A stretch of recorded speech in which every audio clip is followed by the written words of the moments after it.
February 26, 1947. The freezing waters of the Antarctic.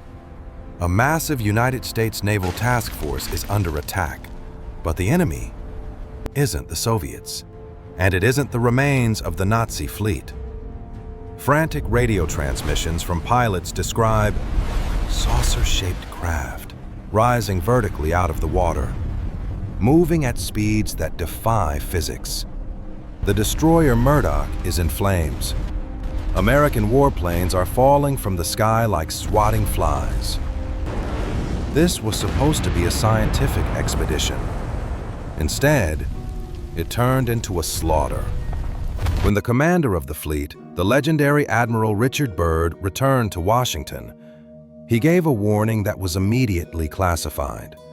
He said, "In case of a new war, the United States would be attacked by objects capable of flying from pole to pole at incredible speeds." Who or what did they wake up beneath the ice? Chapter 1. The Armada. World War II had ended just 18 months earlier. The world was exhausted. Yet the United States suddenly mobilized a massive armada. An aircraft carrier, 12 warships, a submarine, 4,700 Marines, and 33 combat aircraft. They headed straight for the South Pole. The official mission? To study penguins and geology. Let's be real. You don't bring an aircraft carrier to study ice. You bring it to fight a war. This was Operation Highjump, and their target was specific. Intelligence reports suggested they weren't the first to arrive.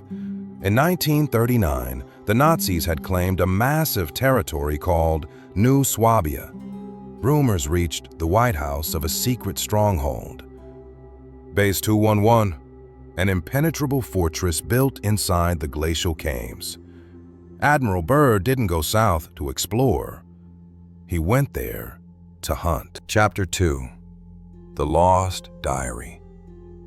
The mission was supplied to last for 8 months. They fled after only 6 weeks. Why did the most powerful military on Earth run away? The answer might lie in a controversial document known as the Secret Diary of Admiral Byrd. Skeptics call it a forgery, but the details align terrifyingly well with the flight logs. The entry describes a flight on February 19th. Byrd is piloting his plane over the frozen plateau. Suddenly, his instruments go haywire. The compass spins uncontrollably. Then, the impossible happens. The white ice below disappears, replaced by green forests, running rivers, and temperatures rising to 74 degrees. Byrd describes seeing animals that look like extinct mammoths moving through the brush. But then, he isn't alone.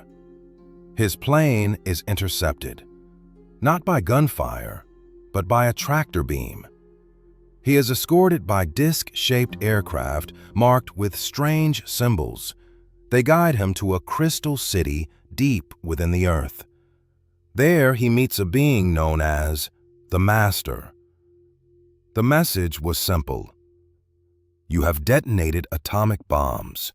You have crossed a line. Leave this place or face the consequences. Chapter 3.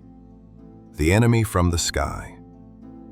Let's step back from the diary and look at the hard facts. Official US Navy reports confirm there were casualties. Planes did crash. Men died in the ice. A Chilean newspaper at the time ran a headline, "On board, there was trouble." So what attacked them? Theory 1. Advanced Nazi technology.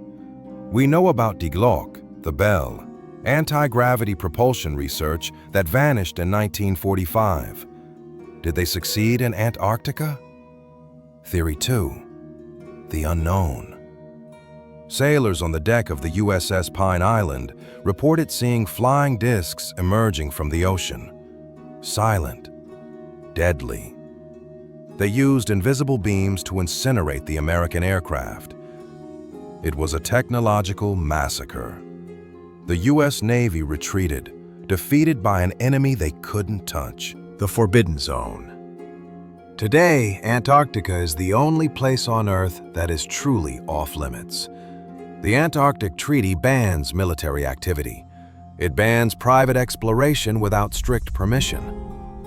Why? To protect the environment? Or to protect us from what lies beyond the ice wall? Why do world leaders and even religious heads like the Patriarch of Russia make sudden, unexplained trips to the frozen continent? What are they looking for? Or who are they meeting? Admiral Byrd died a few years after his return, under strict government watch. His warning about the planes that fly pole to pole was buried. But the ice is melting, and secrets don't stay frozen forever. Maybe Antarctica isn't just a continent. Maybe it's a lid, and someone is trying very hard to keep it closed. Do you think Admiral Byrd found the Hollow Earth? Or a secret military base? Tell me your theory in the comments. Subscribe for more files from the unknown. Case closed.